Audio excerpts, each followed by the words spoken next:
फिर से देव भूमि होगी है धन्य धन्य अपनी माटी जो फिर से देव भूमि होगी। हीरों से आकाश भरा मोती से भरी जमीन होगी। कोई नहीं कमी होगी भारत फिर भरपूर बनेगा। कोई नहीं कमी होगी हीरों से आकाश भरा मोती से भरी जमीन होगी। भारत फिर भरपूर बनेगा।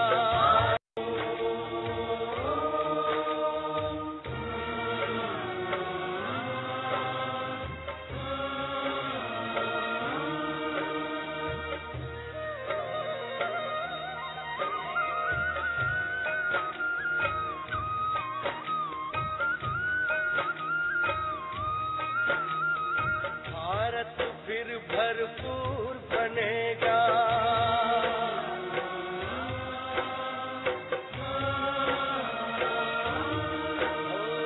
भारत फिर भरपूर बनेगा। कोई नहीं कमी होगी हीरों से आकाश भरा मोती से भरी जमीन होगी।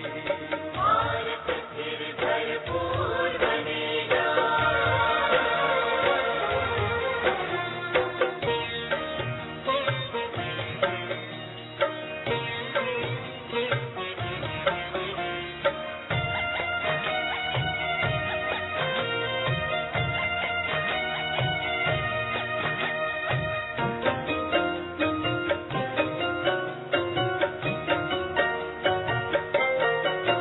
हर बालक कृष्ण कन्हैया था राधा सी हर बाला होगी। सुख शांति प्रेम पावनता की वसुधा पहने माला होगी। हर बालक कृष्ण कन्हैया था राधा सी हर बाला होगी। सुख शांति प्रेम पावनता की वसुधा पहने माला होगी। नर होंगे श्री नारायण और नारी श्री लक्ष्मी होगी। नर होंगे श्री नारायण और नारी श्री लक्ष्मी होगी। हीरों से आकाश भरा मोती से भरी जमीन होगी। कोई नहीं कमी होगी भारत फिर भरपूर बनेगा।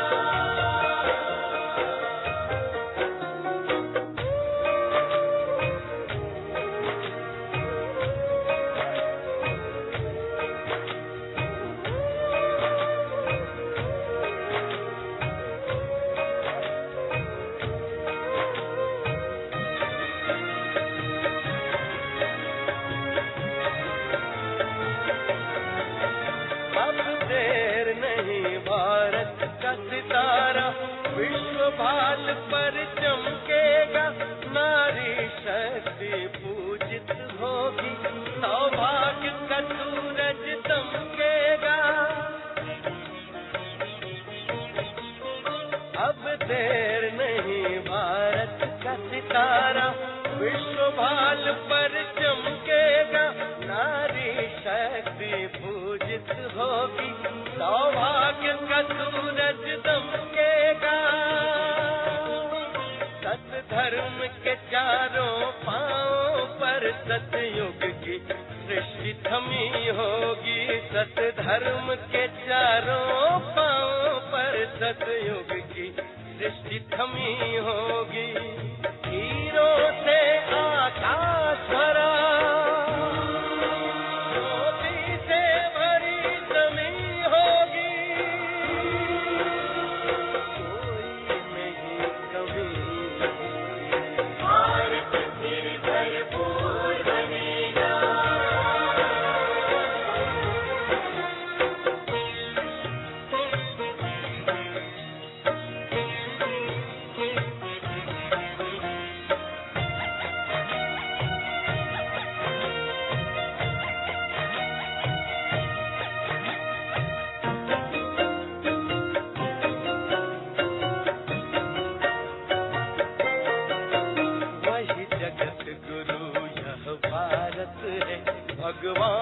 जहाँ पर आते हैं, गीता गंगा गौ गायत्री का से मान बढ़ाते हैं।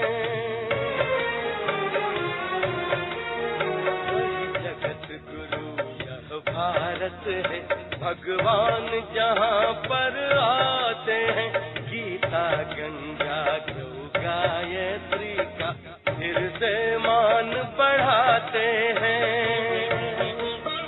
है धन्य धन्य अपनी माटी जो फिर से देव भूमि होगी, है धन्य धन्य अपनी माटी जो फिर से देव भूमि होगी। हीरों से आकाश भरा, मोती से भरी जमीन होगी, कोई नहीं कमी होगी। भारत फिर भरपूर बनेगा, कोई नहीं कमी होगी। हीरों से आकाश भरा, मोती से भरी जमीन होगी। भारत फिर भरपूर बनेगा, ओ भारत फिर भरपूर बनेगा, भारत फिर भरपूर बनेगा।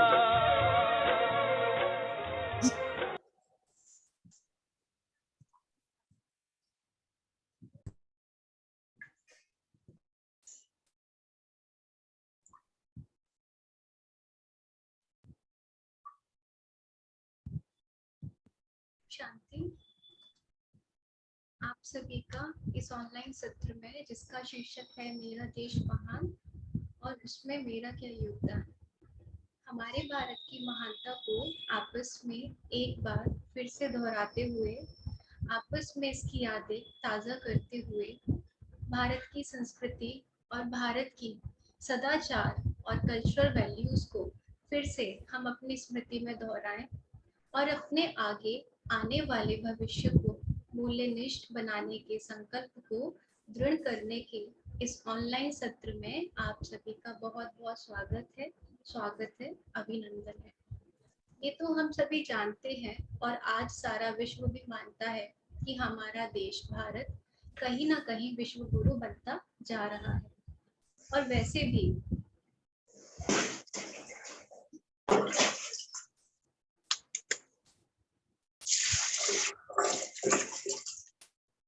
अभी वॉल्यूम आ रहा है। वैसे भी अनेक विद्वान ये जानते हैं कि संसार में भारत में एक समय हुआ करता था कि जो भारत सोने की चिड़िया कहलाता था। भारत कल्चरली भी बहुत स्ट्रांग रहा है। आवाज नहीं आ रही है।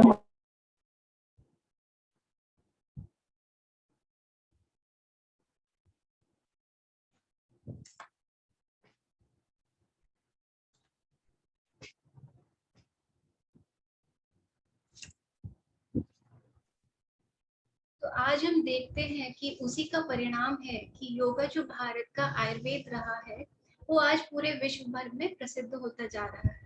तो आइए आज इस महान देश, महान भूमि की गरिमा को फिर से अपनी स्मृतियों में ताजा करें और देखें कैसे हम सभी अपने अपने इंडिविजुअल कैपेसिटी में रहते हुए भी हम भारत की महानता के गौरव को बढ़ाएं और अपना योगदान भारत को इस विकास में दे सके। तो इन सब बातों के लिए, इन सब अनुभवों की खान लेकर के हमारे बीच में आज विशेष राजयोगी टीचर आदरणीय शिल्पा दीदी जी हैं, जो कि हम सबके बीच में ही हैं। आइए हम उनसे सुनते हैं कि भारत की जो हिस्ट्री रही है, जो स्वर्णिम भारत जिसको कहा जाता है, वो किसको कहा जाता है और हम क्या ऐसा करें जो आने वाला भारत फिर से अपने स्वर्णिम समय को देख सके और विश्व भर के लिए भी एक सुखदायी संसार भारत से उजागर हो सके। हमारे बीच आदरणीय शिल्पा दीदी जी हैं, जो बचपन से ही राजयोग मेडिटेशन का अभ्यास करते हैं और आप पिछले 20 वर्षों से आपने अपना संपूर्ण जीवन ईश्वरीय कार्य के लिए समर्पित किया हुआ है। वर्तमान समय आप बेंगलोर ब्रह्मा कुमारीज आश्रम पर अपनी सेवाएं दे रहे हैं और अभी आप हम सबसे US Brahma Kumaris retreat centre peace village से हमसे जुड़े हुए हैं। आपने अपनी education BCom masters in human resource management में किया हुआ है। इसके साथ आपने 5 साल कॉर्पोरेट सेक्टर में भी काम किया है। आपने अपनी सेवाएं देश विदेश में कई स्थानों पर जैसे कॉर्पोरेट सेक्टर, यूथ विंग आदि आदि स्थानों पर देते आए। तो अभी हम सभी के बीच में आदरणीय शिल्पा दीदी जी हैं, जिनसे अभी हम सुनेंगे। ओवर टू यू दीदी।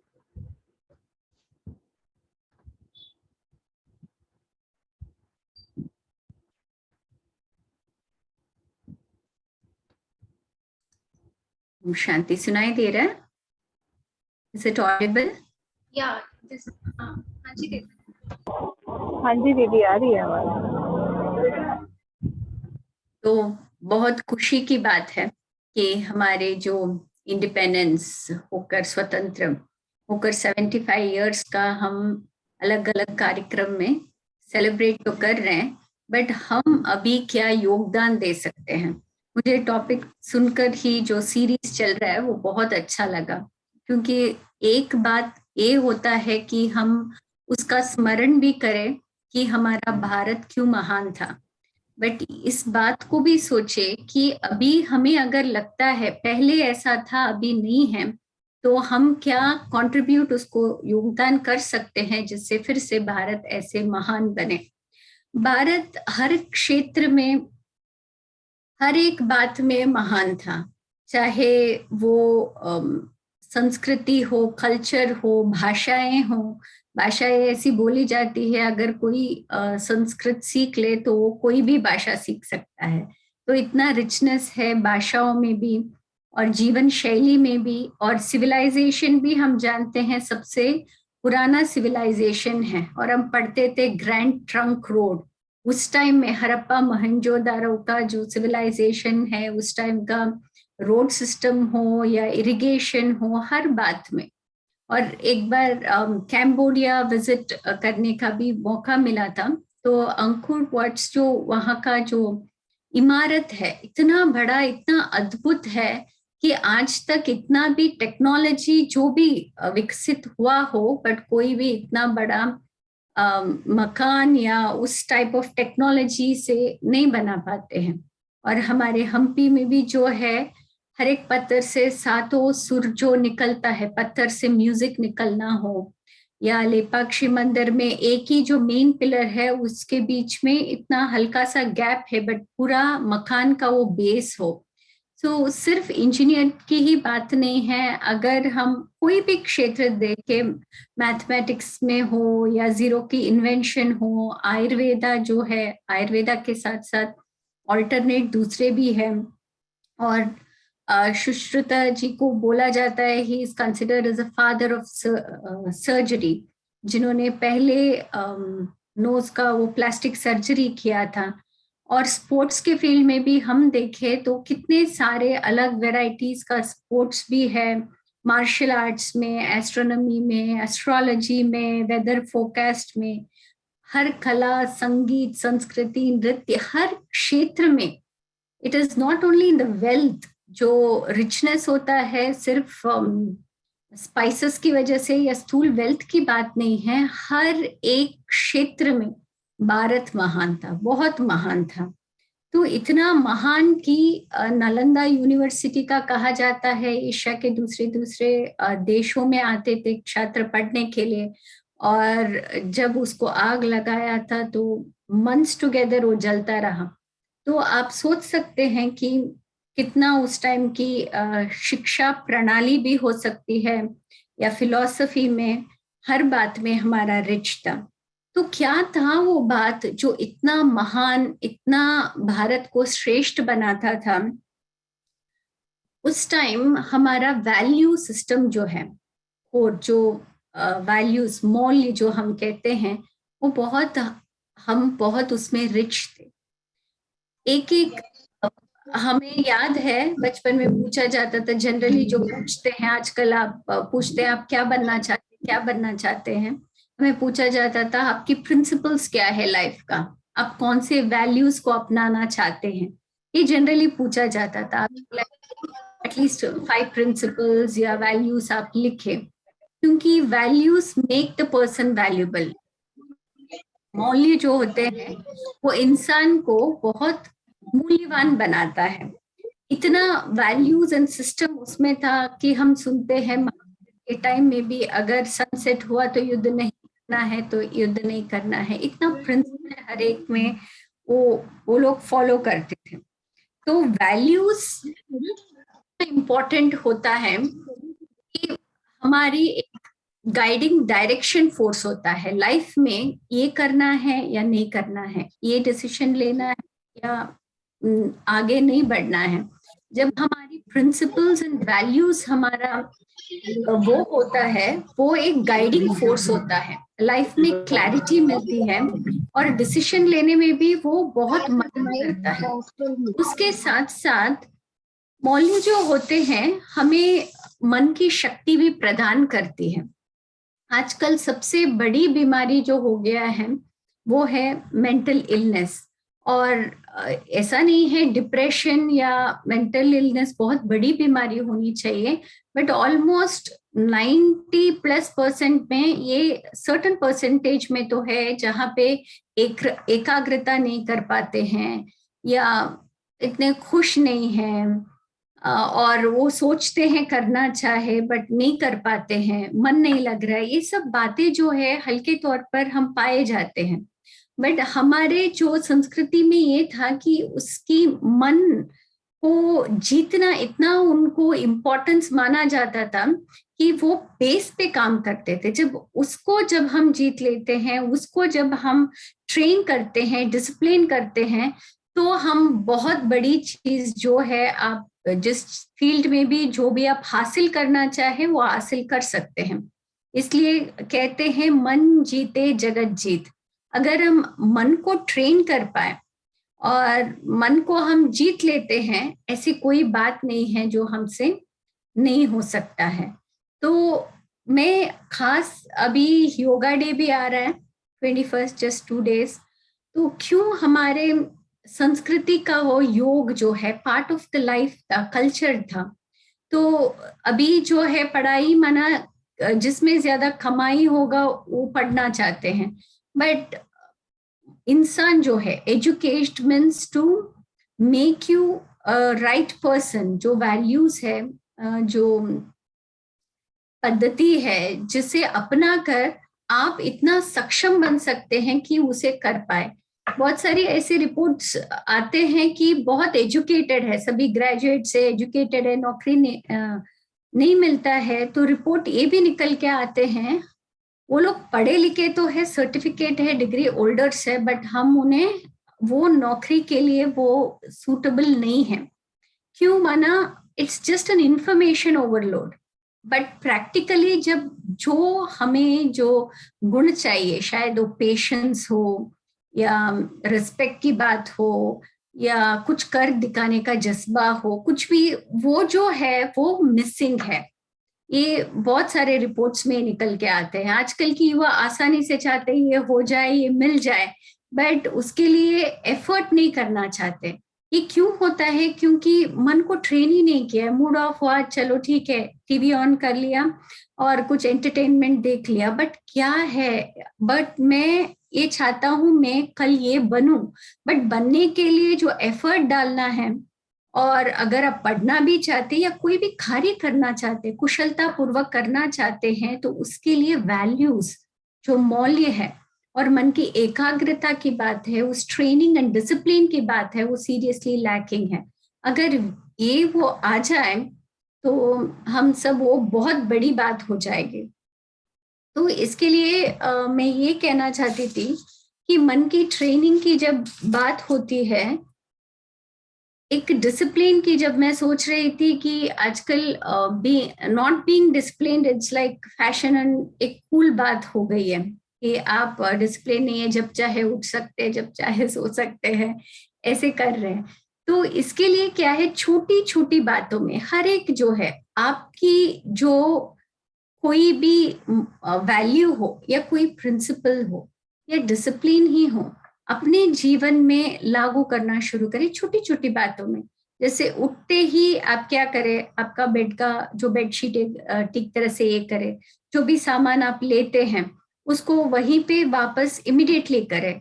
तो ऐसी छोटी छोटी छोटी हमारे दिन में जो बातें अगर हम करते जाएंगे, उसमें डिसिप्लिन लाते जाएंगे, या जो भी आप वैल्यूज चाहते, पेशेंस भी हो। मैंने ये देखा है कारपेंट्री में स्पेशली, वो बहुत बड़े वार्डरोब्स या जो भी है फटाफट बना लेते हैं, बहुत आसान होता है, बट उसमें जो ड्रॉ भी बन गया है उसका सेटिंग जो होता है ना, इतनी बारीकी से इतनी पेशेंसली वो करते रहते हैं, कभी आधा दिन लग जाता है फ्यू ड्रॉ का सेटअप करने में ही।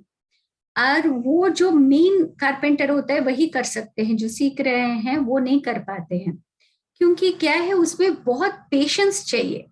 किसी को वो टैलेंट हो सकता है या किसी में वो स्किल हो सकता है, बट वो पेशेंस नहीं है और वो परसिस्टेंस नहीं है, तो वो काम नहीं कर पाते हैं। तो आप हर एक वो भी एक कंट्रीब्यूशन होगा, क्योंकि यूथ पावर या जो भी हमारा ह्यूमन रिसोर्स है भारत के, वो बहुत बड़ा रिसोर्स है। तो अगर हम जो भी काम कर रहे हैं उसको अच्छे से करेंगे तो वही बहुत बड़ा योगदान हो जाएगा, ऐसा मेरा मानना है।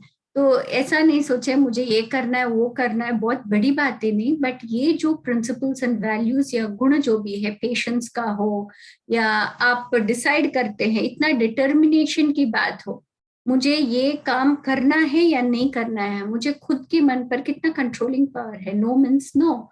सो ऐसी छोटी छोटी बातों में रोज आप लिस्ट बनाएं, एक कोई भी वैल्यू अपना बना लीजिए, और दिन में एटलीस्ट आप maybe 10 task you can take, मुझे इसको अप्लाई करना ही है जीवन में, कोई भी कार्य में। ऐसे करते हुए भी छोटी छोटी जो दूसरे सीरीज में वो सुन रही थी, एक छोटी छोटी अगर बूंद भी मिलकर तालाब, तालाब से नदी, नदी से सागर जैसे बनता है, हम हर एक छोटी छोटी बातों में भी वर्क करेंगे तो ये बहुत बड़ा इम्पैक्ट होता है। आज नकुल जी का भी जो है मैं देख रही थी, वो डिजास्टर मैनेजमेंट का था। तो डिजास्टर का भी ये देखा गया है कि हमारी मन का और प्रकृति का बहुत गहरा कनेक्शन है। जहाँ पे नेगेटिविटी और ये ज्यादा होता है, वहां पे भी डिजास्टर्स बहुत ज्यादा होता है। क्योंकि एक बार एक मास मेडिटेशन में जब उसकी तरंगे मेजर किया गया है continuously, may be for 21 days or 1 month they did mass meditation in a particular place, तो वहां देखा गया कि क्राइम रेट्स भी नेचुरली वहां पे कम हो गया, क्योंकि वातावरण में सबके मन में उसका प्रभाव भी बहुत बड़ा पड़ता है।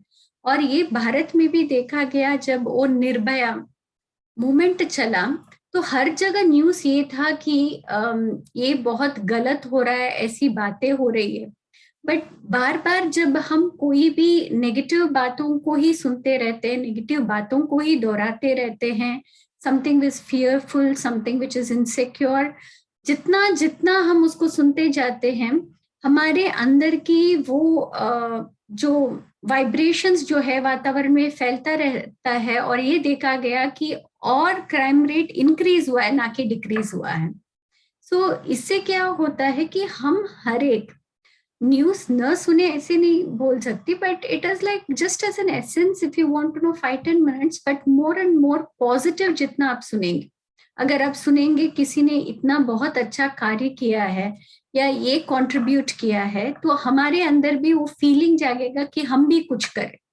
अगर हम नेगेटिव को ही सुनते रहेंगे तो हमारे अंदर ये आएगा पूरा दुनिया ऐसा है, हमें क्या करना है। So it is also some small thing, it is which can create a very big wave and impact, कि हम सब कुछ अच्छी न्यूज शेयर करें और अच्छी बातें बोलें। क्योंकि कहते हैं जो व्यक्ति जिस तरह की बातें करते हैं उससे पता चलता है उसकी मन की क्वालिटी क्या है। जैसे they tell low minded discuss people, हर बार अगर उसकी मन और बुद्धि की क्षमता बहुत नीचे स्तर का है तो हमेशा वो व्यक्तियों के बारे में ही बोलते हैं, वो ऐसे है वैसे है, व्यक्तियों के बारे में ही उनकी बातों में रुचि होती है। अगर एवरेज माइंडेड है तो यहाँ वहाँ की इवेंट्स के बारे में डिस्कस करते हैं। अगर वो अच्छे स्तर के ग्रेट माइंड फाइन माइंडेड है तो हमेशा वो कुछ आइडियाज, नयापन कुछ करे, इनोवेशन, समथिंग अच्छी बातें ही करेंगे। और फाइन माइंड ग्रेट माइंडेड दे से they act in silence. But जो हम बार बार बात करते हैं, चर्चा करते हैं, सुनते हैं, देखते हैं, बहुत बहुत गहरा असर हमारा चित्त पर पड़ता है और उसका वाइब्रेशन वातावरण में भी फैलता है और हमारे लाइफ में तो होते ही है, उसका इफेक्ट और फैमिली पर भी होता है। तो ये भी एक हम अगर ध्यान रखें कि हम जितना हो सके दूसरों को भी अच्छी जो पॉजिटिव होपफुल बातें सुनाएं, हम भी उसको सुने, और नेगेटिव फालतू जो बातें हैं जिसका हमें कोई फायदा नहीं है उसको जितना अवॉइड कर सकते हैं उतनी अच्छी है। तो इसका भी एक हमें लगता है एक छोटी सी बात है बट उसका प्रभाव इतना है कि रिसर्च ये कहता है कि पूरी दुनिया में जितनी भी है उसमें एटलीस्ट 1% भी एक तरह का विचारधारा पे जो चलता है वो बाकी 99% को अफेक्ट कर सकते हैं।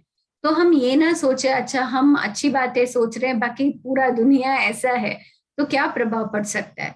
The research tells it's just 1%।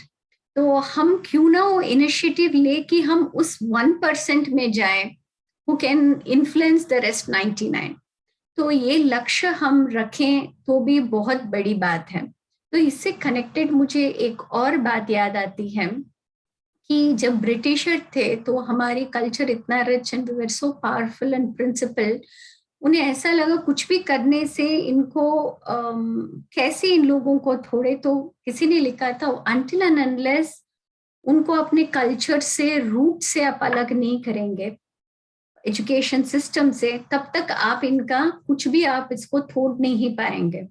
तो एजुकेशन सिस्टम जो फॉरेन का था उनका स्टोरीज था वही सुनाया गया है। और आजकल की हम यूथ्स को या बच्चों को पूछते हैं कि आपको क्या लगता है भारत का क्या है, तो हिस्ट्री में हो या उनकी स्टोरीज में हो उनको फॉरेन के एग्जाम्पल्स दिए जाते हैं कि वो इतने ग्रेट थे। बट हमारे कल्चर इतना रिच है, उस टाइम में ही ऐसे इमारतें भी बनाए थे जो एक होता है दूसरी तरफ हो या कूलिंग सिस्टम हो, हर बात में you can take whether it's a war field और चाणक्य नीतियां जो है, हर बात में इतना ये था। तो स्टोरी टेलिंग का भी बहुत बहुत बहुत इम्पोर्टेंट रोल होता है। कोई भी कल्चर आप देख लीजिए, उस कल्चर की प्राइड जो होती है, जो वो फील करते हैं कि हम इतने ग्रेट है, वो नशे, अगर मैंने ऐसे देश भी देखे हैं जो इतने ग्रेट नहीं होते हुए भी वो हमेशा हम ग्रेट है क्योंकि ये है, वो इतना इनग्रेन्ड इन देयर माइंड्स कि वो न होते हुए भी वो प्राइड फील करते हैं। बट हमारा भारत इतना रिच है, so taking the initiative to share the stories of our richness, वो भी एक बहुत बड़ा कंट्रीब्यूशन हो सकते हैं। ईच वन में भी 75 ईयर्स में हर क्षेत्र में, not only in the science, it can be even in the games and education या कोई भी फील्ड हो, अलग अलग स्टोरीज जो ऑथेंटिक है हम कलेक्ट करें, शेयर करें, उसका कंपटीशन भी रखें। So each one should feel pride, but the moral is not just like they were great but we cannot be that, but हम क्या सीख सकते हैं। जैसे सिर्फ एक जीजाबाई जी ने शिवाजी को बचपन से सुनाया था कि हम क्यों महान हैं, क्या ग्रेटनेस है, दैट ब्रॉड शिवाजी ने महाराज ने क्लियरली कहा है कि उनकी माँ का कितना बड़ा रोल है वो करने में, क्योंकि बचपन में he got that pride कि we are not ordinary and we can fight। सो ये भी एक बहुत बड़ा कंट्रीब्यूशन हो सकता है। सो ऐसी छोटी छोटी हम करते जाएं, कुछ वैल्यूज और प्रिंसिपल्स भी लें, ऐसी जो हमारी कहानियां जो सच है, जो हमें प्रेरणा देते हैं, उससे हम क्या सीख सकते हैं वैल्यूज वो भी लें, और हम उस 1% में शामिल हो, जितना जो हो सके, जितनी पॉजिटिविटी में आए। ये छोटी छोटी बातें मुझे ऐसा लगता है बहुत बड़ी क्रांति भी ला सकती हैं, मेरा ऐसा मानना है। बहुत बहुत थैंक्स आदरणीय शिल्पा दीदी जी का, कि आपने बहुत ही सुंदर शब्दों में हमारे बीच कुछ ऐसे प्रेरणादायी संकल्प रखे जो सच में ही विचारणीय है। और हम सभी जो भी इस सेशन को सुन रहे हैं, हम सभी अपनी अपनी कैपेसिटी के अनुसार जितना भी हो सकता है कि किस प्रकार से हम अपना योगदान इस भारत देश को महान बनाने में कर सकते हैं, जरूर देंगे। तो अभी साथ ही साथ मैं आमंत्रित करती हूँ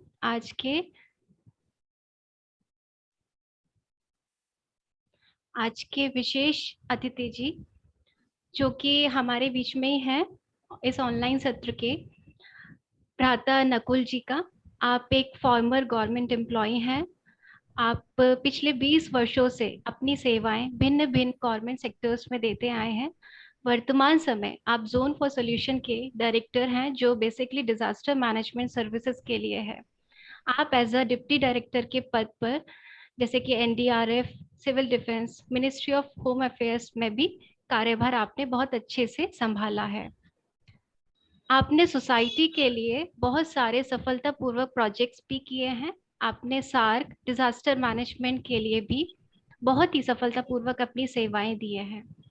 और आपसे जब भी कभी ब्रह्मा कुमारी बहनें और भाइयों ने मुलाकात की है, बहुत ही अच्छे प्रेरणादायी विचार आपके सुनकर हमें लगा कि हम आपसे जरूर सुनना चाहेंगे। आपके ऐसे अनुभव जिससे आपको लगता है कि हमारा योगदान इस देश को महान बनाने के प्रति कैसे हो सकता है। तो आपका बहुत बहुत स्वागत है भ्राता नकुल जी। ओम शांति आप लोगों को, सब लोगों को। मैं फर्स्ट टाइम ऐसे आप सब लोगों से बात कर रहा हूं एक साथ। अदरवाइज मुझे इंडिविजुअली आप लोगों से, कई लोगों से बात करने का मौका मिला है। जैसा कि दीदी ने बताया, मैं पेशे से एक आपदा प्रबंधक हूं।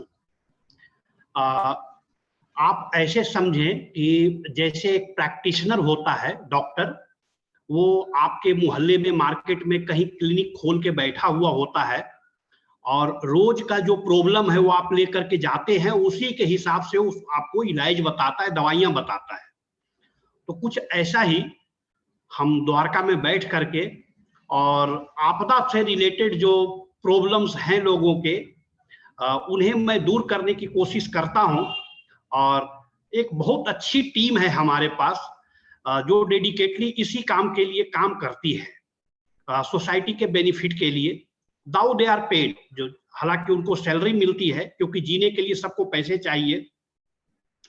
ऐसा मैं मानता हूं कि उदाहरण के तौर पे समझिए, दीदी ने भी अभी बताया कि हमारा देश इतना महान था, क्योंकि दीदी मैथोलॉजी और हिस्ट्री की चाणक्य का नाम लिया, तो मैं दो एग्जाम्पल देता हूं। चाणक्य ने, जब उन्होंने लिया नाम, तो चाणक्य ने अपने जो अर्थशास्त्र की नीति है उसमें उन्होंने लिखा था कि जो राजा का घर है, जिसमें राजा रहेगा, वो कैसे बनाया जाए कि उसमें आग लगे ही नहीं।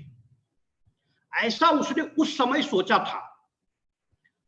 तो हम लोग आज से नहीं, दीदी बिल्कुल सही कह रही थी शिल्पा दीदी, कि हम लोग पीछे से हिस्टोरिकली हम डिजास्टर मैनेजमेंट में भी काफी रिच थे। हमारी जो समझ थी वो बहुत बढ़िया थी। वो अलग बात है कि बीच में हम लोग आकर के थोड़ा डिटोरिएट हो गए। दूसरा, उन्होंने, चाणक्य ने बताया है, एक्चुअली होता कि आग कैसे लगता है, आप ऐसे समझे, आग को जलने के लिए फ्यूल चाहिए, भोजन, तभी तो जलेगा वो। जैसे वुड हो गया, फ्यूल हो गया, जब तक नहीं होगा तो जलेगा क्या। तो चाणक्य कहते थे कि राजा का जो घर बने वो वुड को जला करके जो राख बनता है उस राख से बनाओ, मतलब जलने के लिए कुछ बचे ही नहीं, तो जलेगा क्या। You got my point. तो पॉइंट इज कि क्या हम लोग आज उसे प्रैक्टिस में है क्या। हम अपने घर में इतना सारा फ्यूल ऐड कर लेते हैं। मुझे दिख रहा है पीछे कितना सारा वुड ऐड है लोगों के, आप घर में देखें कितना सारा प्लास्टिक ऐड है, कितना सारा रबर ऐड है। आग लगेगा, ये धुआं जनरेट करेगा और फिर भगवान की अगर कृपा होगी तो आप स्केप कर पाएंगे, अदरवाइज सॉरी। तो होता क्या है बेसिकली कि एक और उदाहरण से समझिए, मेरा मोबाइल चोरी हो जाता है, लेट्स से मेरा मोबाइल चोरी हो जाता है और पर्सन एक्स ने चुरा लिया, तो मैं देश की बात कर रहा हूं, तो क्या हुआ, अभी भी मोबाइल देश में ही है, कहने का मतलब देश की प्रॉपर्टी देश में ही है, राइट। लेकिन अब सोचिए कि वो मोबाइल जल गया, वो मोबाइल बाढ़ में बह गया, अर्थक्वेक में कोलैप्स करके टूट गया, तो क्या हुआ, तो मेरा नुकसान तो हुआ, साथ में नेशनल लॉस है वो। ये छोटा एग्जांपल मैंने इसलिए दिया कि हर कोई उसे रिलेट कर सके, क्योंकि हम लोग ये देख रहे हैं यहाँ पे, हम लोग ये बात करने के लिए बैठे कि मेरा क्या योगदान। हर साल एवरेज, कोविड को छोड़ दीजिए, कोविड में तो बहुत ज्यादा नुकसान हुआ, एवरेज हर साल 2% ऑफ जीडीपी, हमारे भारत का जीडीपी का 2% हर साल डिसास्टर का भेंट चढ़ जाता है हर साल, और 2% बहुत बड़ा वॉल्यूम होता है, आप समझ सकते हैं। इसको अगर फिगर में देखें तो 2020 का डेटा ये है कि $87 बिलियन जो कि रिकॉर्डेड है, एंड यू नो कि इंडिया में 90% तो रिकॉर्ड ही नहीं हो पाता, जो गांवों में कस्बों में जल जाता है वो तो रिकॉर्ड ही नहीं होता। तो 2020 में $87 मिलियन का नुकसान केवल इंडिया को हुआ है डिसास्टर की वजह से, और एवरेज हर साल 57 लोगों का डेथ हो जाता है ऑन रिकॉर्ड, जबकि आप जानते हैं ब्रह्मपुत्रा में हर साल 50 लोग बह जाते हैं, बिहार के कोसी में हर साल 50 लोग बह जाते हैं, उनका कोई रिकॉर्ड ही नहीं है। तो कितना बड़ा नुकसान है देश का, जिसके चलते अगर हम कहना चाह रहे हैं कि हम अपने देश को आगे बढ़ाएं, जो मैं देख रहा हूं कि दीदी चिंतित है कि सब लोग कोशिश कर रहे हैं कि नहीं हमारा देश जो है वो आगे बढ़े, तो हमारा क्या योगदान हो सकता है। हमारा इंडिविजुअल योगदान ये हो सकता है कि हम कैसे कोशिश करें कि जो नेशनल लॉस है वो कम हो जाए। अगर हम ऐड नहीं कर सकते, लेट से दीदी अभी बहुत बढ़िया से कह रही थी कि हम बड़े बड़े स्टेप्स नहीं ले सकते तो छोटे छोटे स्टेप्स ले सकते हैं। ऐसे ही अगर हम बड़े स्टेप्स नहीं ले सकते, अपनी कैपेबिलिटी के अनुसार हम छोटे स्टेप्स ले सकते हैं। उदाहरण के तौर पे देखते हैं, उदाहरण के तौर पे आप ऐसे समझें कि हम लोग जहां कहीं भी रहते हैं, जहां कहीं भी हम हैं, तो हमें केवल जीने का अधिकार नहीं है, हमें सुरक्षा के साथ जीने का अधिकार है। ऐसा गवर्नमेंट ऑफ इंडिया ने 2005 में एक डिसास्टर मैनेजमेंट एक्ट बनाया है, जिसमें मेंशन है हमारा अधिकार है कि हम जहां कहीं भी रहें वहां हमारा सुरक्षा हो। उदाहरण लेते हैं एक स्कूल का, क्योंकि हम सब लोग स्कूल से डायरेक्टली और इनडायरेक्टली जुड़े हुए हैं, या तो हम स्कूल में पढ़ रहे हैं या पढ़ा रहे हैं, नहीं तो हमारे बच्चे स्कूल में पढ़ रहे हैं। तो स्कूल का उदाहरण लेते हैं जिससे कि हम सब लोग आपस में कनेक्ट कर पाए। आप समझिए केवल कोविड का एग्जाम्पल लेकर के, कोविड होने की वजह से 2.5 साल तक हमारा स्कूल बंद रहा। अब मैं केवल इंडिया की बात करता हूं, इंडिया में कोई 35 से 40 करोड़ बच्चे हैं, जिसमें मैं स्कूल कॉलेज दोनों को मिला के बात कर रहा हूं, जो स्कूल नहीं जा पाए 2.5 साल। क्यों नहीं जा पाए? पॉइंट ये नहीं था कि कोविड है, पॉइंट ये था कि हमारा स्कूल सेफ नहीं है। कोविड ही तो एक डिसास्टर था, वो क्या है, बड़ा डिसास्टर था, पैंडेमिक था, मतलब केवल इंडिया में नहीं था, पूरे वर्ल्ड में था। तो पॉइंट इज कि स्कूल हमें क्यों बंद करने पड़े? क्योंकि एक डिसास्टर हम फेस कर रहे थे, हमारा स्कूल सेफ नहीं था। तो हम लोग क्या कर सकते हैं? पॉइंट इज कि क्या स्कूल को बंद करके खोल देने से स्कूल सेफ हो जाएगा? मेरे तरफ से नहीं होगा। आपने क्या किया, केवल वो विंडो को पास कर दिया। सेफ कैसे होगा? सुरक्षा के प्रबंध करने से सेफ होगा। ये कौन गारंटी लेगा कि अब कोविड के बाद डेविड नहीं आएगा? और डेविड के बाद उसका चाचा सेविड नहीं आएगा। तो डिसास्टर्स आते रहेंगे। जैसे जैसे इंडस्ट्रियलाइजेशन बढ़ता जाएगा, क्योंकि हमें ग्रोथ चाहिए, तो इंडस्ट्री लगेगी। क्लाइमेट चेंज हो रहा है, क्लाइमेट चेंज बढ़ेगा। जैसे जैसे क्लाइमेट चेंज और बढ़ेगा, डिसास्टर्स की फ्रीक्वेंसी नंबर जो हर साल 5 आता था 25 आएगा, और उसकी मारक क्षमता भी बढ़ जाएगी। जो कोविड में आपने देखा, तो उसकी मारक क्षमता बढ़ती जाएगी। तो इससे बचने के लिए हम क्या करें? गवर्नमेंट ने अपने तरफ से एक स्कूल सेफ्टी का guideline, national disaster management authority ने एक गाइडलाइन इशू किया है कि हम क्यों नहीं सारे स्कूलों को सेफ बना दें। क्यों? क्योंकि मैं भी स्कूल से आता हूं, मेरा ड्राइवर भी स्कूल से आया है, मेरे डिस्ट्रिक्ट का एडीएम और डीएम भी स्कूल से ही आया है। तो पॉइंट इज कि क्यों नहीं स्कूल को ही पकड़ करके एक बार सेफ बना दे। वहीं से हम डिसास्टर मैनेजमेंट का कल्चर, सेफ्टी का कल्चर बच्चों में इनकलकलेट करें कि आगे बढ़ करके वो कम से कम जो बिना मतलब का बेवजह जो भी मैं बता रहा कि 2% जीडीपी का नुकसान हो जाता है, कम से कम वो तो रुके। अगर हम ऐड नहीं कर सके तो एटलीस्ट जो हर साल डिस्ट्रप्शन हो रहा है, जो लॉस हो रहा है, उसे हम बचा पाए। उस गाइडलाइन में क्लियरली लिखा हुआ है कि हर स्कूल को स्कूल डिसास्टर मैनेजमेंट प्लान बनाना है, एक क्वालिफाइड आपदा प्रबंधक के द्वारा। बनता कैसे है? वो बनता ऐसे है कि हर उस स्कूल में हमारी टीम जाती है और जा करके विजिट करके आती है। इसे हम लोग आरवीएस बोलते हैं। मैं बिल्कुल टेक्निकल बात नहीं करूंगा, मैं केवल कनेक्ट करना चाहता हूं आपको, जिससे कि दीदी ने अभी कहा कि आपकी क्या भागीदारी है, आप क्या कर रहे हैं। तो आपके लिए मैं एक्चुअली काम ऐड कर रहा हूं कि आप ये करिए प्लीज। तो हम लोग क्या करते हैं, जाके कि उस स्कूल का रिस्क निकालते हैं कि कितना रिस्क में है बच्चे, टीचर, राइट। कैसे निकालते हैं आप ऐसे समझे, क्योंकि मैं देख रहा था प्रोफाइल कि काफी सब लोग जो है वो डिसास्टर मैनेजमेंट के लोग नहीं हैं। तो कैसे आपको कोई भी बीमारी होती है, मैं कह रहा हूं पेट में दर्द होता है, कमर में दर्द होता है, तो आप क्या करते हैं? आप डॉक्टर के पास जाते हैं और डॉक्टर आपको टेस्ट करता है। पहले ऐसी स्टेथोस्कोप लगा के देखता है, नब्ज पकड़ के देखता है, चलो आंख ऐसे करो। कहने का मतलब आपको इंस्पेक्ट करता है वो। क्यों? कितनी बीमारी है ये पता लगाने के लिए, जिससे कि आपको बीमारी के बराबर ही दवाई दे। हम लोग भी वैसे ही करते हैं, जितना रिस्क है आपके स्कूल में उसी के हिसाब से हम आपको मिटिगेशन मेजर्स देते हैं। तो मैं ये समझाना चाह रहा था। अब जिस समय स्कूल में कोई आपदा आएगा, उस समय प्रिंसिपल मीटिंग तो लेगा नहीं, वो भी अपना सर कहीं छुपा रहा होगा बचने के लिए या भाग रहा होगा। तो हम लोग पहले से क्या करते हैं कि जो रिस्क है उसी के हिसाब से टीम एंड टास्क फोर्स बना देते हैं, और उस टीम का पहले से डिसाइड कर देते हैं कि शर्मा जी जब आग लगेगा तो क्या करेंगे, आग बुझाएंगे।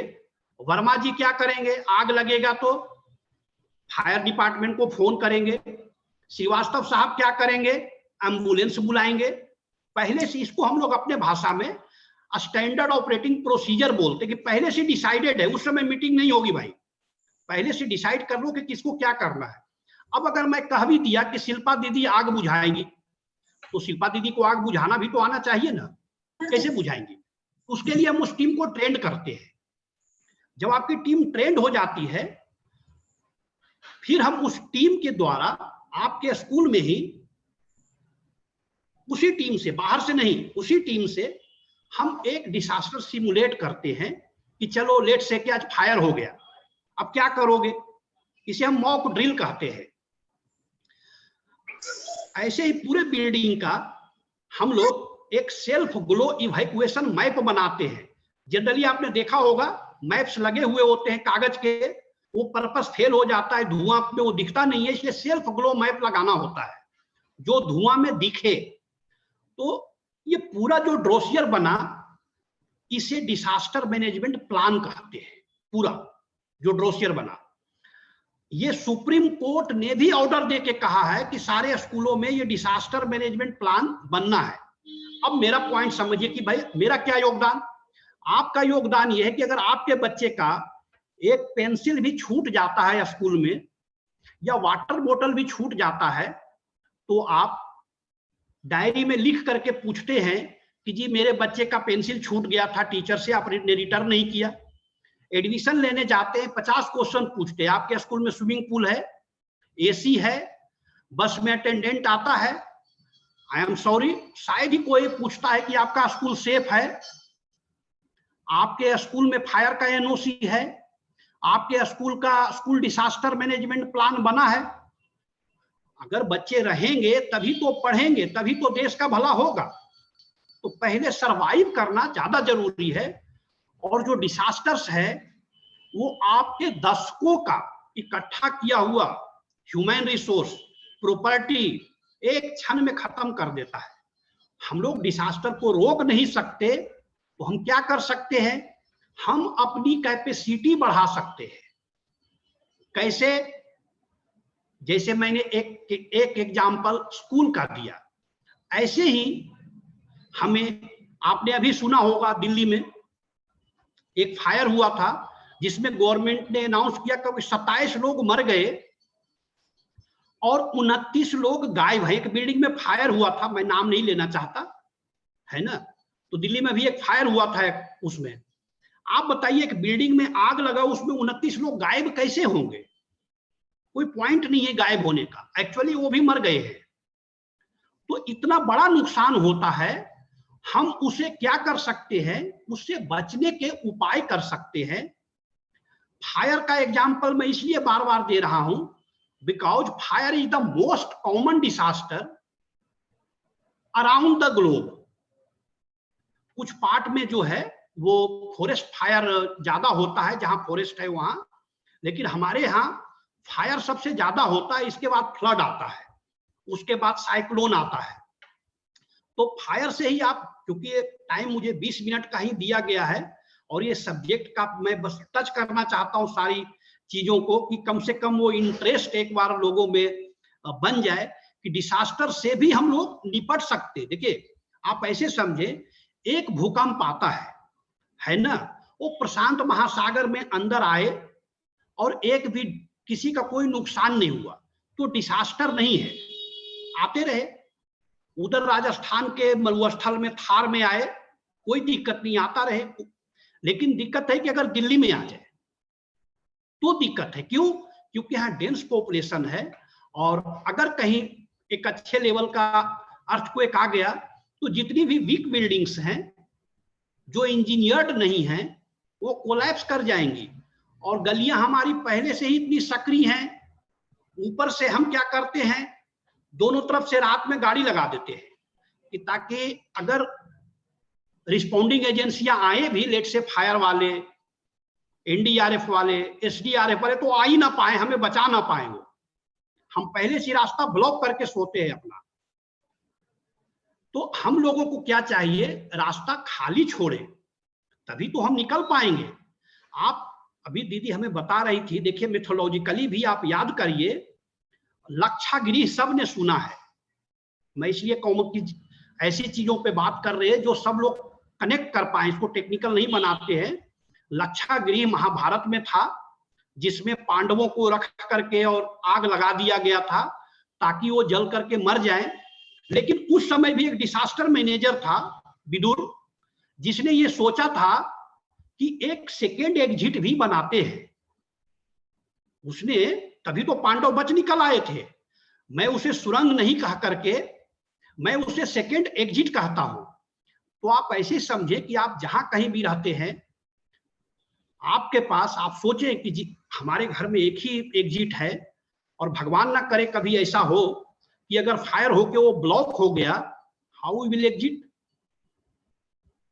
तो क्या करेंगे आप? तो कोशिश करेंगे, अगर आपकी बिल्डिंग बड़ी है, इसीलिए आपने नोट किया होगा कि जितने भी पब्लिक प्लेसेस हैं वहां कम से कम 2 स्टेयरकेस होता है, कम से कम 2 गेट होता है। ऐसा गवर्नमेंट ने बनाया है। हम क्या कर रहे हैं, हम उसे मान नहीं रहे। जैसे उदाहरण के तौर पे आप लोग जिस ऑफिस में भी काम करते हैं वहां आप देखना एक फायर एग्जिट जरूर बना हुआ होगा, लेकिन मैं ये भी दावे के साथ कहता हूं कि उसकी सीढ़ियों से कभी जाके देखना, वो ऑलमोस्ट बंद होगा या हो सकता है ताला भी लगा हुआ हो। ऐसा हम क्यों करते हैं? हम इसलिए करते हैं कि सिक्योरिटी बढ़ाने की कोशिश करते हैं। इनफैक्ट हम अपनी सिक्योरिटी कम कर रहे हैं। That is the life line for you. आपको निकलने का वो रास्ता है। वो अगर बंद फंस गए आप तो वहीं से निकलेंगे। आप क्या करते हैं? उस पे जनरेटर लगा देते हैं, उसमें ड्रम रख देते हैं, उसमें सीढ़ी रख देंगे। क्यों? कि ताकि हम निकल नहीं पाए, हम यहीं जल के मर जाए। तो हम क्या कर सकते हैं? हम क्वेश्चन पूछ सकते हैं। जहां भी हम जाते हैं वहां हम उनसे कह सकते हैं, भाई आपका डिजास्टर मैनेजमेंट प्लान बना है क्या? भाई आपका जो किसी होटल में आप जाते हैं, इट्स योर राइट, आप बिल पे कर रहे हैं, उससे पूछिए भाई फायर एग्जिट किधर है, एस्केप रूट किधर है। क्योंकि जब फायर होगा या अर्थक्वेक आएगा तो लिफ्ट नहीं चलेगा, ये मैं आपको पहले बता रहा हूं। लिफ्ट सबसे पहले लिफ्ट बंद हो जाएगा। How you will exit? और जब तक एनडीआरएफ वाले आएंगे तब तक बहुत देर हो चुका होगा। तो पहला जो है वो आप ही को अटेम्प्ट करना है निकलने के लिए। ये एक छोटा सा मैंने एग्जाम्पल दिया और मैं ये कोशिश करता हूं कि आप सब लोग जहां भी जाएं, अपने जहां आपके बच्चे पढ़ते हैं, जिस स्कूल में, जिस होटल में आप रुकते हैं, जिस हॉस्पिटल में आप इलाज करवाने जाते हैं, आपने इधर सुना होगा कि बहुत सारे हॉस्पिटलों में डिसास्टर्स हुए हैं। हम हॉस्पिटल कब जाते हैं? जब रियली हम बहुत ही परेशान होते हैं, मतलब बीमार होते हैं। कुछ लोग तो इस हालत में हॉस्पिटल जाते हैं कि वो बेचारे चल फिर भी नहीं सकते। एंड लेट्स से कि उस समय डिसास्टर आ गया, हॉस्पिटल में फायर हो गया, जो आजकल कॉमन हो रखा है। तो क्या करेंगे? हम बचने गए थे, उल्टा मर जाएंगे। तो क्या करें? हम हॉस्पिटल से बहुत सारा सवाल पूछते हैं। आपके कंसल्टेंट कौन से हैं? पूछते हैं आपके यहाँ क्या फैसिलिटी है, अलग से रूम देंगे नहीं देंगे, एसी लगाएंगे नहीं लगाएंगे, अटेंडेंट आएगी देखने के लिए। एक सवाल और पूछ लीजिए, आपके हॉस्पिटल का डिसास्टर मैनेजमेंट प्लान बना है? तो हमारा योगदान ये है कि अगर हम 5 लोग भी, 5 पेशेंट भी एक हॉस्पिटल से पूछ ले कि जी आपका डिसास्टर मैनेजमेंट प्लान बना है, वो कल ही बनवा लेगा। और जैसे ही बनवाएगा एक सेफ्टी का कल्चर स्टार्ट हो जाता है। कैसे? उस प्लान में लिखा हुआ होता है कि आपको पूरे साल में 4 मॉक ड्रिल कराना है।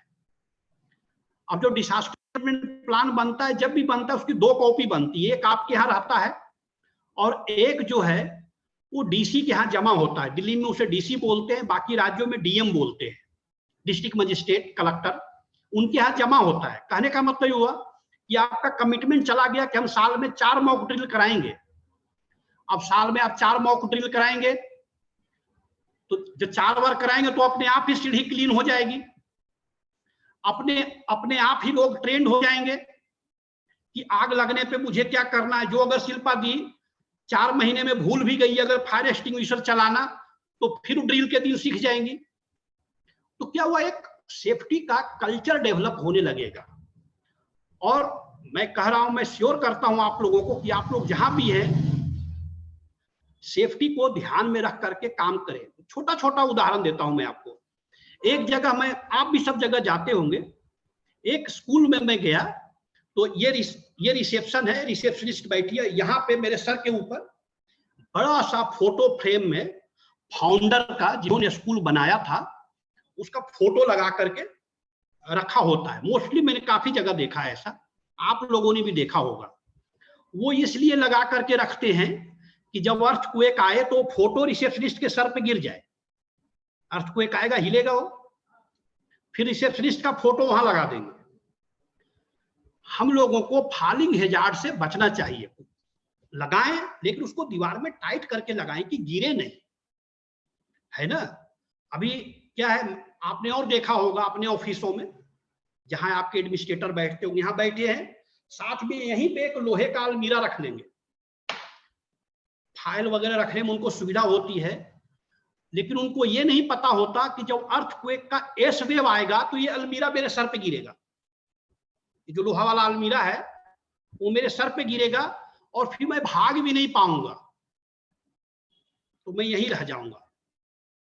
तो जो अलमीरा है वो दूर रखिए और उसे दीवार से टाइट करके रखिए कि ताकि आप वो गिरे नहीं कम से कम। फिर आपने देखा होगा कि जो मोस्टली आजकल क्या है, स्ट्रीट पार्किंग का कंसेप्ट है, आपके यहां भी होगा। नीचे जो ग्राउंड फ्लोर होता है उसमें स्ट्रीट पार्किंग होती है, उसमें गाड़ियां पार्क करके रखते हैं हम। और जहां मीटर होता है हमारा पूरे बिल्डिंग का लगा हुआ, एमसीबी वगैरह, उसके आसपास हम गाड़ियां पार्क कर देते हैं। और आजकल उसी में हम लोग इलेक्ट्रिक व्हीकल को भी चार्ज करने का चार्जर भी लगा देते हैं। वो हम ऐसा इसलिए करते हैं कि ताकि आग लगे तो सारी गाड़ियां जल जाए और हमारा निकलने का, क्योंकि वही रास्ता है आपके निकलने का, वो रास्ता ब्लॉक हो जाए। अगर आप इस नजर से सोचने लगेंगे, आई एम श्योर कि हम लोग जो सोच रहे हैं कि हमारा देश महान बने, ये योगदान कोई भी कर सकता है। ज्यादा कुछ नहीं कर सकता तो ये तो हर कोई कर सकता है। इस योगदान से ही हमारा 2% जो जीडीपी का है, और जो मैंने आपको बताया कि हर साल हमारा कोई $87 बिलियन का नुकसान हो रहा है, वो तो कम से कम बच ही जाएगा। अगर हम बढ़ा नहीं पाए तो इतना तो हम कम से कम सेव कर ही रहे हैं। तो हम हर किसी को कहें जहां भी जाएं कि भाई ये बताएं कि आपका जो डिजास्टर मैनेजमेंट प्लान बना है, 4 बार 5 बार पूछिए, वो बनाने लगेगा। फिर आप कहेंगे कि अच्छा अगर इतना पर्टिनेंट इशू है तो गवर्नमेंट भी काम कर रही होगी आपदा से बचने बचाने के लिए। बिल्कुल गवर्नमेंट काम कर रही है। गवर्नमेंट 3 लेयर पे काम कर रही है। नेशनल लेवल पे नेशनल डिजास्टर मैनेजमेंट अथॉरिटी काम करती है। नेशनल डिजास्टर मैनेजमेंट अथॉरिटी का जो चेयरमैन है वो प्रधानमंत्री खुद ही होते हैं। आप इसी से अंदाजा लगा लीजिए कि कितना पर्टिनेंट इशू होगा। स्टेट लेवल पे एसडीएम में होता है, स्टेट डिजास्टर मैनेजमेंट अथॉरिटी, जिसके चेयरमैन सीएम होते हैं, चीफ मिनिस्टर। जो यूनियन टेरिटरी है वहां पे गवर्नर होते हैं। डिस्ट्रिक्ट में डिस्ट्रिक्ट डिजास्टर मैनेजमेंट अथॉरिटी होता है, जिसके चेयरमैन डीएम खुद होते हैं, कलेक्टर। आप सबका काम है कि आपके एरिया में डिस्ट्रिक्ट कलेक्टर डिस्ट्रिक्ट को देखेगा, एसडीएम में स्टेट को देखेगा, एनडीए में नेशनल लेवल पे देखेगा। सबका काम है कि हम लोगों को किसी भी तरह से DRR करते रहना है, क्योंकि डिजास्टर को हम रोक तो सकते नहीं, तो हम क्या कर सकते हैं, रिस्क को कम करने की बात करें। कि बाढ़ तो आएगा भाई, देखो कोसी में बाढ़ तो आएगा, ब्रह्मपुत्रा में, लेकिन हम लोग जो है ऐसी तैयारी करके रखें कि डूबे नहीं, बहे नहीं, या कोई अगर फंस जाए तो हम उसे निकाल ले। हम लोगों को ये तैयारी करके रखनी चाहिए। मुझे लगता है कि मेरा टाइम हो रहा है, जिससे कि आप लोग और अगर कुछ पूछना चाहें, कुछ डिस्कशन करना चाहें।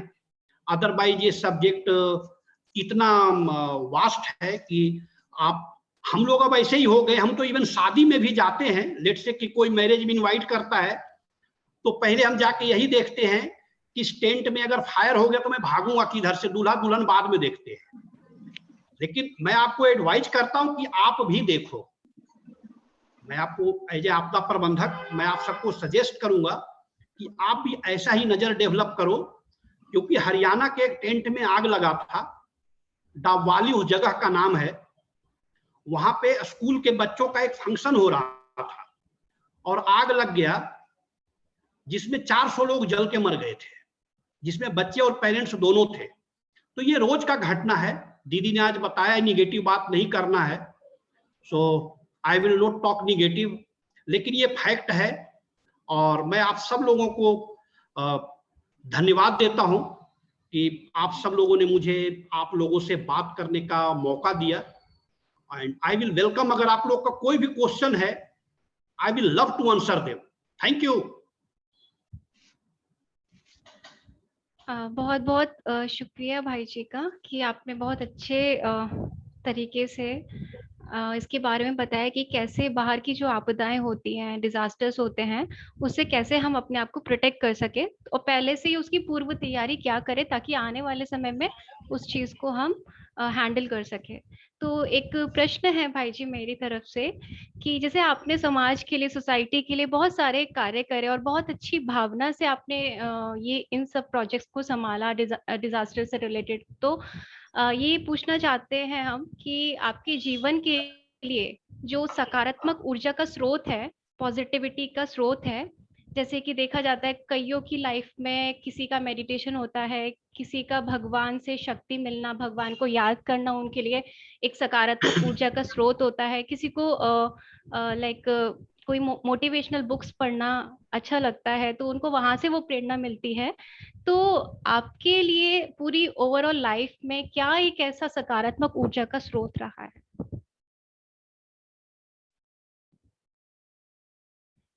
आपका म्यूट है भाई जी। हाँ अच्छा, जी, अब आ रही है आवाज।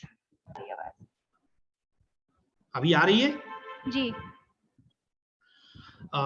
मैं, आपने बताया, मैं तो गवर्नमेंट ऑफ इंडिया में जॉब करता था और मुझे ऐसा लगा कि जो काम मुझे सेटिस्फैक्शन नहीं लग रहा था, मैं ग्राउंड पे ये कल्चर, सेफ्टी कल्चर डेवलप करना चाहता था, जिसके चलते मुझे लगा कि अगर मेरे जीवन में, अगर मैं अपने कोशिश से एक भी आदमी का जिंदगी अगर बचा लिया, क्योंकि हर साल मैं ये सुनता था, आज जम्मू कश्मीर में फ्लड आ गया है, कल कोसीम हो गया है, कल आग लग गया, परसों भूकंप आ गया, और ये बढ़ता ही जा रहा था।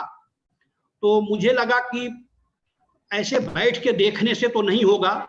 दीदी ने वो डेटा बताया कि 1% लोग भी कोशिश करें, शिल्पा दीदी ने बताया था अपने इनॉग्रल टॉक में, तो चेंजेस आ सकते हैं।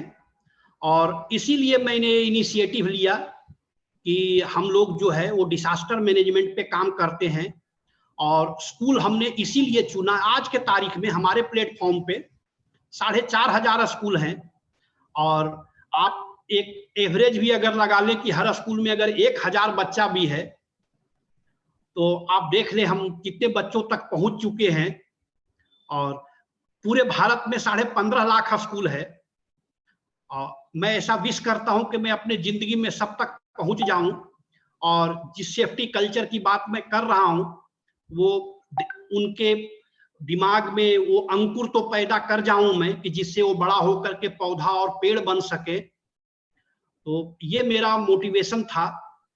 आगे चलता रहा तो बहुत अच्छी टीम है हमारे पास, 98 लोग यही काम कर रहे हैं, सब लोग मुझे सहयोग करते हैं हमारे मिशन में।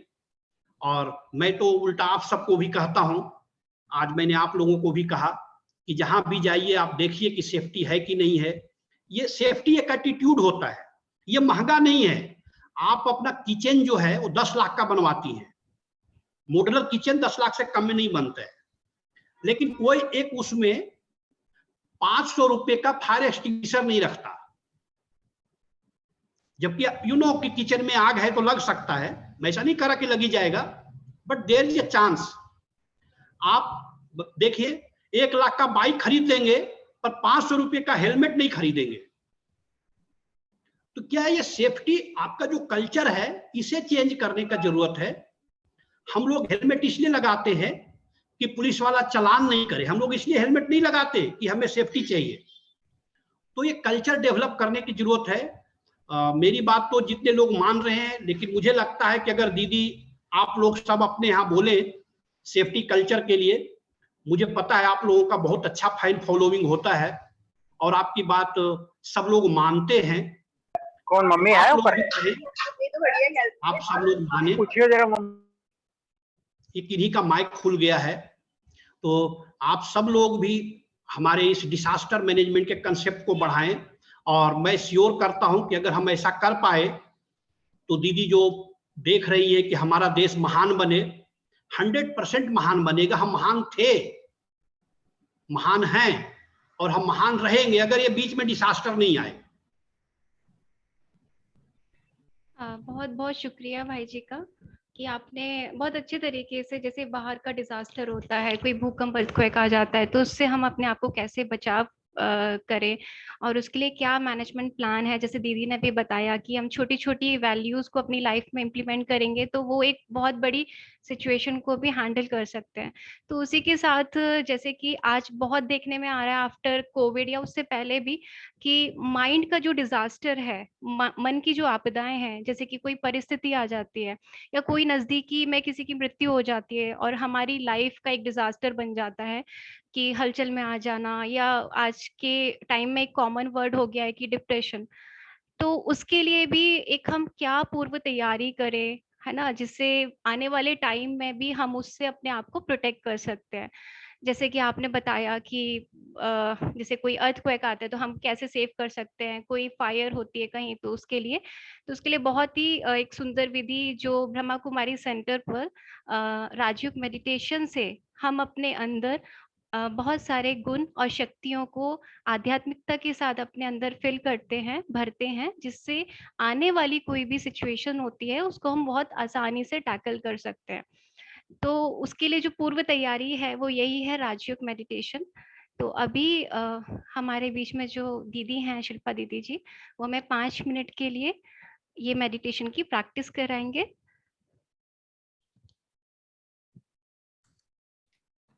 शांति।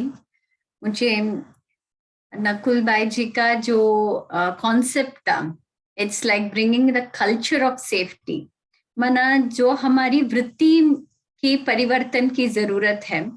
यहाँ पे भी हमें ये सिखाया जाता है, सबका जो बीज है, आधार है हमारी वृत्ति और एटीट्यूड।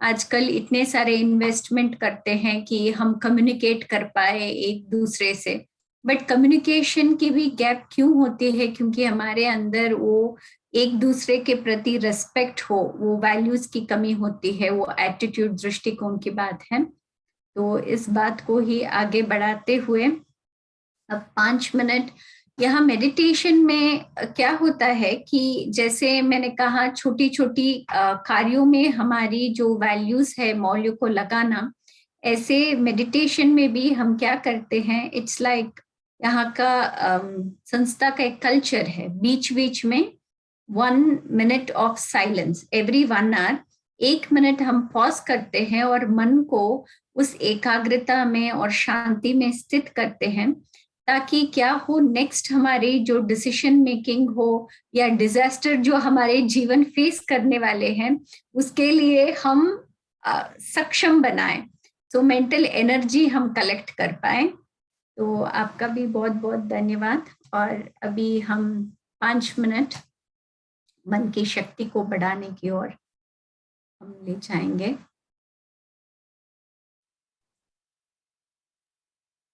सब रिलैक्स होके बैठे,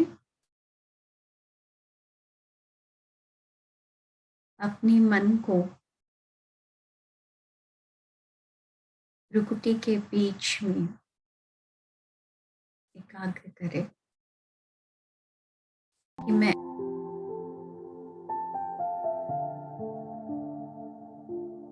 पॉइंट ऑफ लाइट, अति सूक्ष्म एक बिंदु हूं।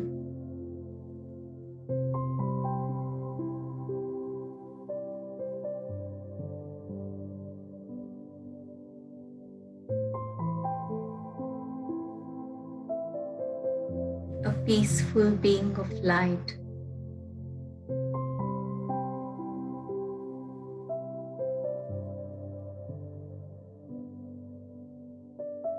Completely detached.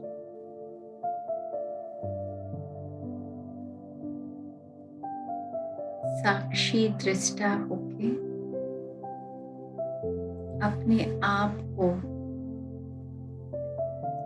प्रकृति के बीच में चमकता हुआ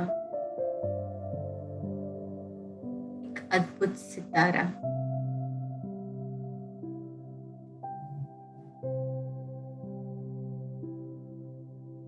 अपनी बुद्धि से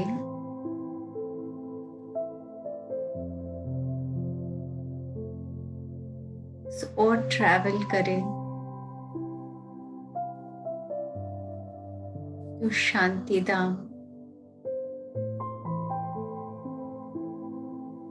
हमारा जो घर निर्वाण धाम है,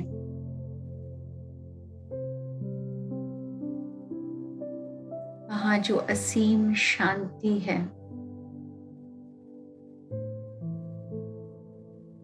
घर का मीठा सुकून है,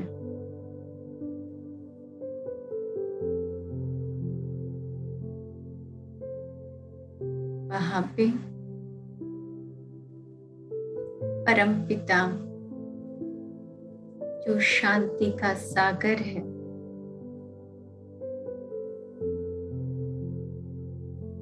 से शांति की शक्ति ले।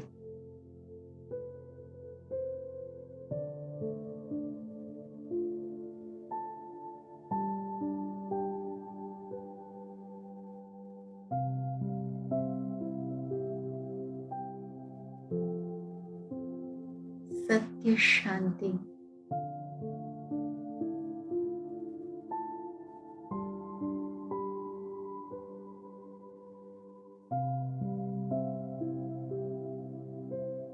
जो आत्मा की ओरिजिनल निजी गुण है,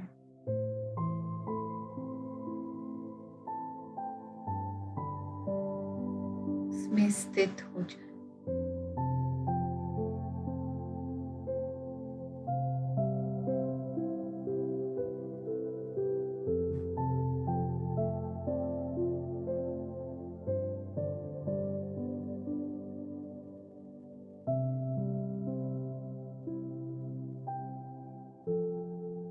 शांति धाम, जिसको मुक्ति धाम भी कहते हैं, जहाँ उस सच्ची शांति में आत्मा सब बंधनों से मुक्त, सच्ची स्वतंत्रता अनुभव करती है। कोई बात, कोई विचार, कुछ भी उसे बांध नहीं सकता है।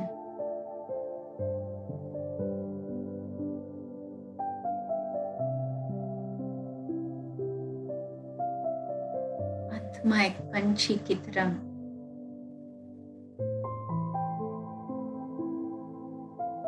इन सब बंधनों से मुक्त,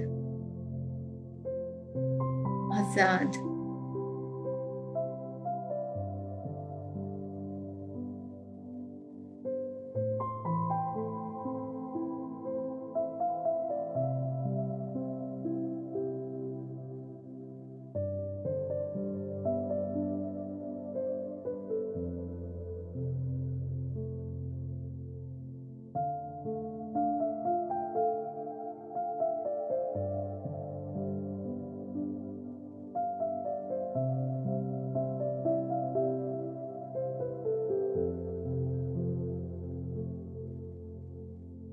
परमात्मा से शांति की शक्ति अपने अंदर भरते,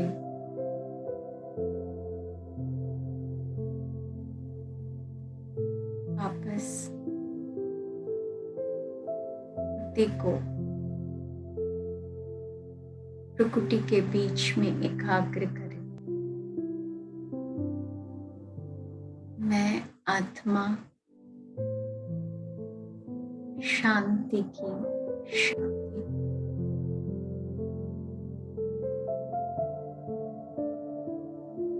इस शांति की शक्ति को पूरे वातावरण में फैलाएं, जिससे प्रकृति और वातावरण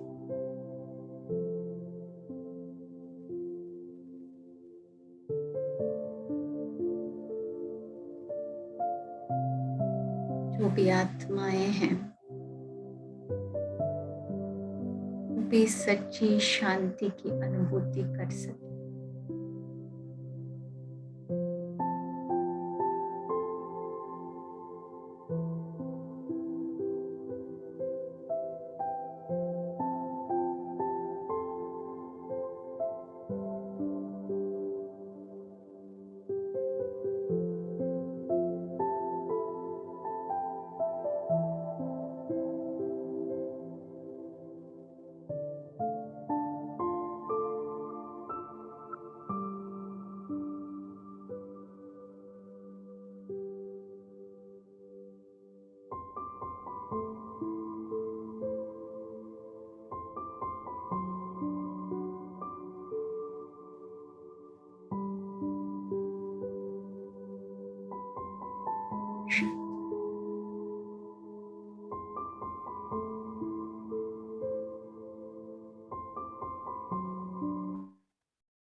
बहुत बहुत थैंक यू तिथिचिका, और सभी का बहुत बहुत शुक्रिया। इस ऑनलाइन सत्र में लगभग 70 से भी ऊपर पार्टिसिपेंट्स ने इसका फायदा उठाया, और ये सेशन जो है वो यूट्यूब पर भी लाइव चल रहा है। तो नकुल भाई जी का भी आपका बहुत बहुत शुक्रिया कि इतने अच्छे प्रेरणादायी शब्दों को हम सबके सामने रखा, और हम सब ये कोशिश जरूर करेंगे कि कैसे हम इन सब चीजों को अपनी लाइफ में लेकर के आए। ओम शांति। Thank you.